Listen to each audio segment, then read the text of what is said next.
Price allot. இந்த வீடியோவில் நாம் உங்களோட ப்ரேயர் லைஃப்பில் எந்தெந்த மாதிரியான டிஸ்ட்ராக்ஷன்ஸ் வரும்னு பார்க்கலாம். எல்லாருமே பொதுவாக சொல்கிற ஒரு விஷயம், கடவுள்கிட்ட நெருங்கி போகிறவங்களுக்கு தான் நிறைய பிரச்சனைகள் வரும். இது உண்மையான்னு கேட்டிங்கன்னா ஆமாம். ஆனால் அந்த பிரச்சனையை கொடுக்கறது கடவுள் கிடையாது, சாத்தான். அதுவும் இப்போ நம்ம இருக்கிற உலகத்தை பொறுத்த வரைக்கும் பிரச்சனைகளை கொடுக்கணும்னு கூட அவசியம் இல்லை. நம்மளுடைய வாழ்க்கையில சின்ன சின்ன டிஸ்ட்ராக்ஷன்ஸை போட்டாலே போதும், நம்ம கடவுள்கிட்ட க்ளோஸ் ஆகிறத தவிர மற்ற எல்லா வேலையும் கரெக்டாக பார்த்து. டிஸ்ட்ராக்ஷன்ஸ் எந்த மாதிரி வரும்? நைட்டு நீங்கள் ப்ரேயர் பண்ணும் போது தூரத்தில் ஒரு நாய் ஊழையிடுறதையோ, அல்லது உங்கள் கதவு சந்தில் இருந்தோ ஜன்னல் சந்தில் இருந்தோ மல்லிகைப்பூ வாசம் அடிக்கிறதையோ, இல்லை உங்கள் காதுகளுக்கு கேட்குற மாதிரி சலங்க சவுண்டு வரும்னா எதிர்பார்க்காதீங்க. அந்த மாதிரிலாம் இங்கே நடக்காது. நம்மளோட ரெகுலர் லைஃப்பில் நம்மளை சுற்றி இருக்கிற நிறைய விஷயங்கள் டிஸ்ட்ராக்ஷன்ஸாக தான் இருக்குது. ஃபார் எக்ஸாம்பிள், நம்ம யூஸ் பண்ணுற மொபைலாக இருக்கட்டும், லேப்டாப்ஸாக இருக்கட்டும், நம்ம ஃப்ரெண்ட்ஸாக இருக்கட்டும், ஈவன் சில நேரங்களில் லவ்வர், லைஃப் பார்ட்னர், சில நேரங்களில் ஆஃபீஸில் ஒர்க் பண்ணுறவங்க, இந்த மாதிரி எதுவாக வேணால் இருக்கலாம். நல்லா யோசிச்சு பாருங்க, மேக்சிமம் வராத ஃபோன் காலோ மெசேஜோ கரெக்டாக நம்ம ப்ரேயர் பண்ணும் போதோ அல்லது பைபிள் படிக்கும் போதோ அதிகமாக வரும். அந்த சின்ன சவுண்டு காதலை கேட்டுட்டா போதுங்க, இந்த மேக்னெட்டுக்கு எப்படி ஸ்டீல் அட்ராக்ட் ஆகி வருதோ அந்த மாதிரி அந்த ஃபோனை எடுத்து அதை ஓப்பன் பண்ணி மெசேஜை பார்க்குற வரைக்கும் பைபிளில் என்ன வசனம் இருக்குதுன்னு கூட தெரியாது.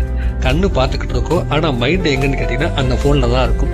அது யாராக இருக்கும், என்னவா இருக்கும்? அடே, அதை ஏர்டெல் கம்பெனிக்காரன் கூட அனுப்பிச்சிருப்பான்டா, அதெல்லாம் எனக்கு தெரியாது. என் காதில் சத்தம் கேட்டுச்சு. அதை ஓப்பன் பண்ணி பார்க்குற வரைக்கும் என்னை சுற்றி என்ன நடக்குதுன்றது தெரியாது. நான் ப்ரேயர் பண்ணிட்டு இருக்கிறேங்கிறத கடவுள் கவனிச்சுட்டு இருக்காருங்கிறது எனக்கு தெரியாது. அவ்வளவே பைபிள் கையில இருக்குன்றது கூட தெரியாது. மொத்தமா மறந்து உங்க மைண்டு ஒரு செகண்ட்ல திரும்பிடும். இதுக்கு பேர் தான் டிஸ்ட்ராக்ஷன். நீங்க ப்ரேயருக்குன்னு ஒரு டைம் வச்சிருப்பீங்க. அந்த நேரத்துல கரெக்டா ஃப்ரெண்ட்ஸ் வெளியில கூப்பிடுவாங்க. நம்மால் என்ன பண்ணுவான்னா, ஒருவேளை நான் ப்ரேயர் பண்ண போறேன்னு இவனுங்கள்ட்ட சொன்னா இவனுங்க நம்மளை கலாய்ச்சிருவானுங்களோ நினைச்சிட்டு, சரி போயிட்டு வரலாம்டா, நான் போயிட்டு வந்துட்டு திருப்பி லேட்டா கூட ப்ரேயர் பண்ணிக்கிறேன், கடவுள் என்ன ஒன்றும் சொல்ல மாட்டாரு. அந்த மாதிரி நிறைய பேர் பண்ணிக்கிட்டு இருக்கிறானுங்க. இதுக்கு அடுத்து வர ஒரு முக்கியமான பிரச்சனை லவ். லவ் தப்பு கிடையாது. ஈவன் சில பேரோட லைஃபை மாற்றி இருக்கிறதே லவ் தான். நான் சொல்றது நல்ல விதமா. ஆனால் நிறைய பேருக்கு ஆப்போசிட்ல போகும். நீங்கள் ப்ரேயர் பண்ணுன்னு நினைக்கும் போதோ இல்லை பைபிள் படிக்கணும்னு நினைக்கும் போதோ சேட் பண்ணிட்டு இருப்பீங்க. அப்போ நம்ம மைண்டு சொல்லும், சரி அப்புறம் ப்ரேயர் பண்ணிக்கலாம், அப்புறம் படிச்சுக்கலாம். இந்த அப்புறங்கிறது என்ன ஆகுது அப்படின்னா, கொஞ்சம் கொஞ்சமாக நீங்கள் பின்னோக்கி போயிடுவீங்க.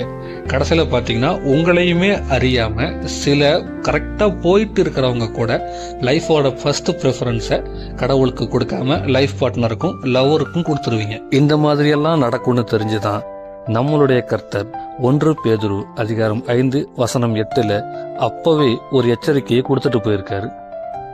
அறிவு தெளிவோடு வெளிப்பாயிருங்கள், உங்கள் எதிரியாகிய அழகை யாரை விழுங்கலாம் என கர்ஜிக்கும் சிங்கம் போல தேடித்திரி. இப்ப நான் சொல்லிக்கிட்டு இருந்த எல்லாத்தையும் உங்களோட வாழ்க்கையில நீங்களும் ஃபேஸ் பண்ணிட்டு இருக்கீங்கன்னா கமெண்ட்ல சொல்லுங்க.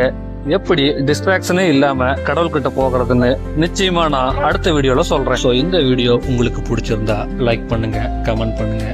ஏதாவது கரெக்ஷன்ஸ் இருந்தாலும் கமெண்ட்ல சொல்லுங்க. அதே மாதிரி உங்களோட ஃப்ரெண்ட்ஸ்க்கு ஷேர் பண்ணுங்க. God bless you all. Thank you.